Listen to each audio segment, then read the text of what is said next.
DCPO nasa kote ang mga regional most wanted persons sa Davao City.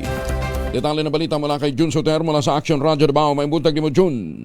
Mayong buntag usab, Kuyang Angel. Patuloy na pinaigting ng Davao City Police Office ang kampanya laban sa mga wanted persons matapos matagumpay na maaresto ang ilang regional most wanted persons sa magkahiwalay na operasyon sa lungsod ng Davao. Sa ilalim ng pamumuno ni Police Colonel Peter Bauzon Madria, City Director ng DCPO, nadakip ng otoridad ang regional top 1 at top 2 most wanted persons para sa buwan ng Abril 2026, gayon din ang regional top 5 at top 9 most wanted persons para naman sa buwan ng Mayo 2026. Ayon sa DCPO, patunay ito ng dedikasyon, disiplina at kahusayan ng kanilang mga operatiba sa pagpapatupad ng batas at paghahatid ng hustisya sa mga biktima. Binigyan din ng DCPO na walang kriminal na makakatakas sa mahabang kamay ng batas, lalo na sa pamamagitan ng intelligence driven operations at mas pinagting na koordinasyon sa iba't ibang law enforcement agencies. Pinuri naman ni Police Colonel Madria ang lahat ng operating units dahil sa pinakitang tapang, profesionalismo at dedikasyon sa tungkulin upang mapanatili ang kapayapaan at seguridad sa Davao City. Nanawagan naman ang kapulisan sa publiko na manatiling mapagmatyag at may kiisa sa pagbibigay ng impormasyon na makatulong sa pagdakip ng mga kriminal at pagpapatupad ng hustisya. Ito si June Soter